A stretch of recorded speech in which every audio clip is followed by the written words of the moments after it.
This video is going to be a film study look at Jared Goff and how he performed in the Lions' 33-28 win over the Saints in Week 13. I think Jared Goff was clutch throughout that game, not just the culminating throw to Josh Reynolds on the 3rd and 8, 3rd and long, to seal the game and allow the Lions to get in victory formation and take a knee and seal their 9th win of the season. But I thought he threw the ball well on 3rd down multiple times, at least 5 or 6 third down conversions, nice throws. One that's a little bit behind Sam Laporta, but nonetheless, Laporta wins against man-to-man over the middle of the field for a big conversion prior to the one to Josh Reynolds. Additionally, threw the ball with some added zip. I thought there was a little bit of attitude in some of his throws, like he had something to prove, maybe to the fans, maybe to himself, maybe to his teammates in the front office, that he wants to bring him in and retain him for a bigger contract. Additionally, threw the ball better, I thought, with pressure in and around him. I'll show you a significant number of plays here. Let me know if you enjoy it. We'll get started off with the first possession. Going to be an 11-yard completion to Jameson Williams, lined up at the bottom side of the green screen against Paulson Adebo. A really good corner, if you ask me, who the Lions went after multiple times in man coverage. The Saints played a lot of man. I covered that I thought pretty well in the preview video that I did. I try to do a preview every week, at least one for the Lions and for the Ravens. And in that one, talked about them being in man coverage. Often, multiple guys were able to beat Paulson Adebo, who nonetheless I thought played a spectacular game. You'll see Jared Goff on this. It's a defensive pass interference call on Adebo, and you get a roughing the passer call for helmet-to-helmet contact. Nonetheless, Jared Goff is able to get it off. This was first possession. I thought this was a sign right here that he came to play and compete and wasn't there to cost his team a chance at a victory with multiple turnovers. Fast forward to third possession, I believe. Motion Laporta across. There's some zip on this. Now, he knows he's got to get this ball in there underneath the safety level. It's the motion across by Laporta, and then he's bringing this route back in after you really have two routes ahead of him going underneath. One in Josh Reynolds, which is going to occupy people at the 3rd level, and 2 as in Amon-Ra St. Brown, which is going to occupy Demario Davis, the linebacker. Goff has already let go the football. Laporta's not even onto the open space yet. Perfect timing, perfect ball. There's some zip here, I think, that seems intentional. Like he's trying to put a little bit extra on it, maybe because of the situation. I think he came into this game motivated. I'll be honest with you. I don't, obviously you guys have heard me say I don't watch press conferences or listen to other people's previews. I just don't have time. But there was some intention behind him throwing the ball that I thought was pretty obvious and was pretty cool, if you ask me. Now, that was actually second possession. I misspoke a moment ago. This is third possession. This is a 2nd and 10 to Laporta for 29 yards over the middle, crossing left to right-hand side. Clearly, Laporta played a big role in the team getting a win. 9 for 9 in targets and catches, number 1. Number 2, drew a pass interference penalty, called a touchdown, utilized in the blocking scheme fantastically. You have him on the over route, St. Brown underneath. A lot of space here, middle of the field right. That's zone 3, which is middle of the field for me, and perhaps zone 4 that Goff tends to light up. Give the end zone angle of this one so you can appreciate it a little bit more. Let me know how you think he threw the ball. I thought there were more throws with zip on it and less arc. Now, most of the throws here call for a zippy type ball. This one hits Laporta in motion, in stride, I should say. You'll see a throw later on a 3rd down that I think is kind of on the back hip that Goff could have placed a little bit better. Very next play, touchdown for 25 yards to St. Brown. Getting him against an inside linebacker, I think Zach Baun, B-A-U-N, if I pronounced it correctly. He's down here in the slot. What I like about it is you've got Laporta to the field, which is generally not where he's lined up.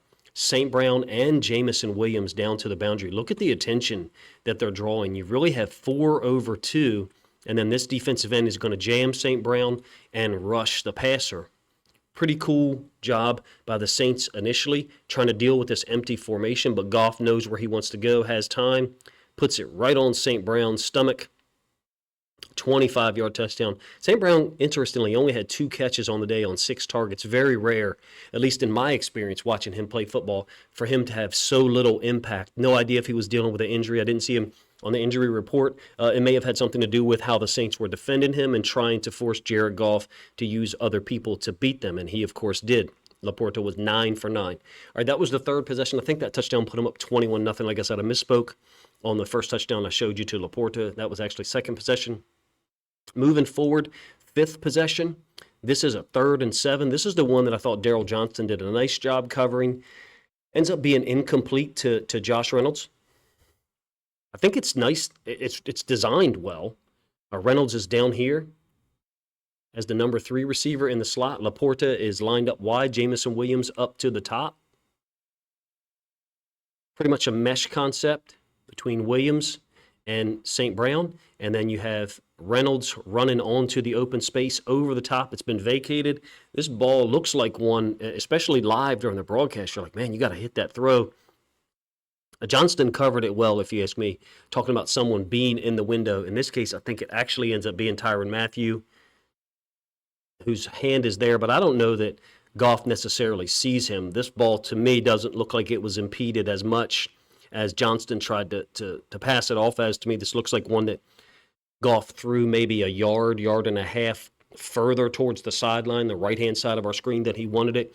3rd and 7, fifth possession after the initial flurry. This would have been a big conversion, obviously, getting the ball past midfield, because you can see Reynolds is diving near the 50, unable to come up with it.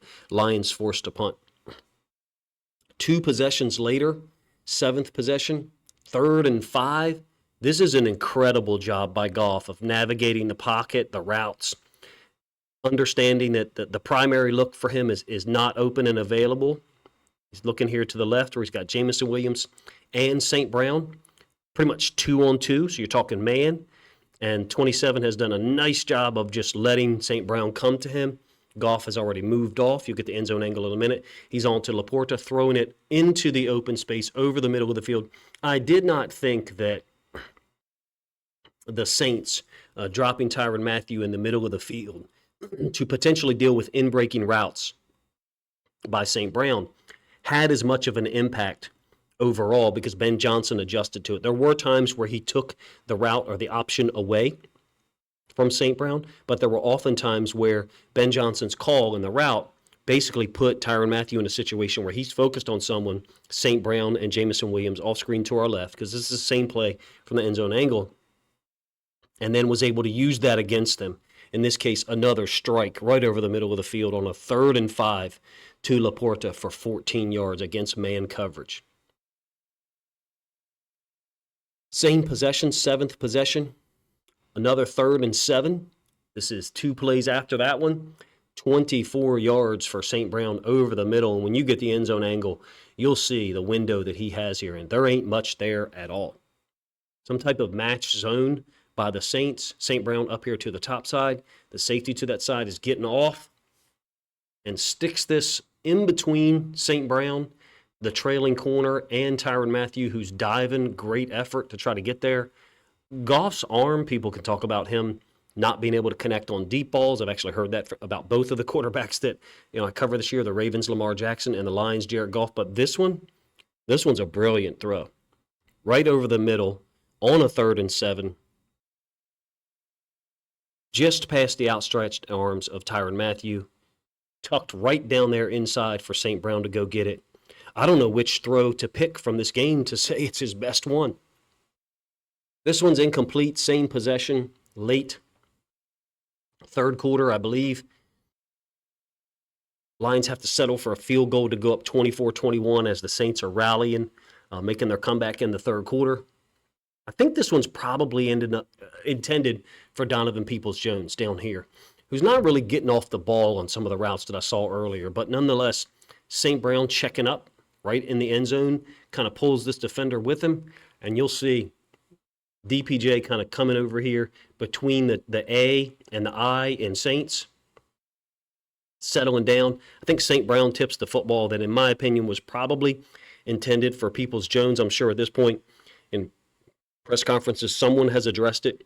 It would have been great to see Peoples-Jones get a touchdown there. If you take this throw, and this throw comes out weird too, by the way, the wobble in the ball is unusual to me. Maybe there's not as much wobble as I thought until it gets to St. Brown.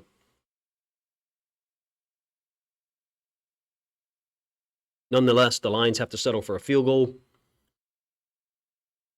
and go up 24-21.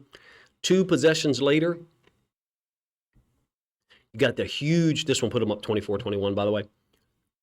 2 possessions later, you've got the brilliantly designed pass play to Laporta, up at the top side of the screen. 1st and 10 from their own 38-yard line, play action. I think this is all designed to pull the strong safety up, which in this case is Tyrann Mathieu. And the Saints are lucky that this one didn't go for 6.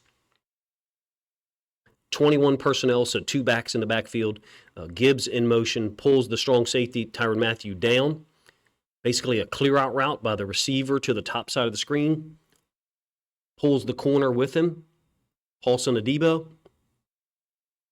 And then Laporta wide open up to the top side, 48 yards.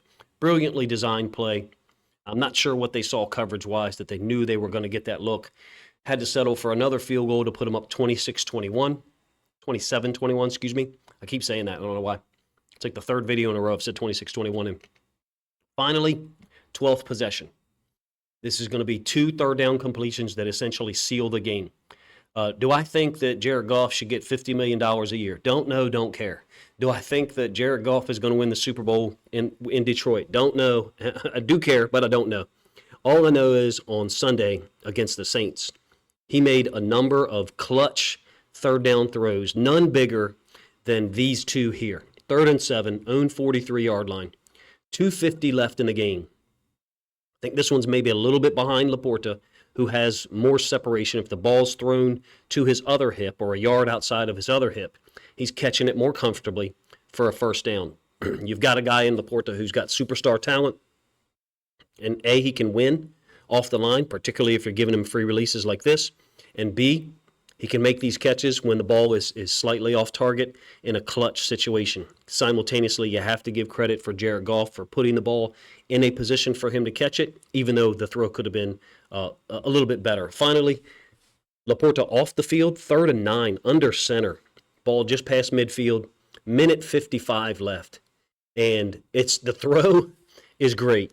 On the live broadcast, I thought it was low. I don't know who the coach is over there with a bald head and a beard, but he's it's like the 3rd time I've seen him celebrate like this. He must be an offensive coach. But 3rd and 9, faking the run action, which is neat in and of itself. And number 2, then you get Reynolds, who wins, and I'll show you how he won in a moment, open. St. Brown is also open for us to get the football to him, but Goff, credit to him, recognizes only need the 1st down here. Gets the ball off, takes a huge hit from number 31. When you get the end zone angle, hopefully you get a little bit of appreciation for it. If I haven't done justice to it in describing it, hopefully this angle view does. Credit to Jared Goff. He was only 16 to 25 throwing. But of those 16 throws, probably half of them, maybe at least 7, were clutch from the standpoint of they were 3rd down conversions, none bigger than these last 2. I'm a big fan of Josh Reynolds.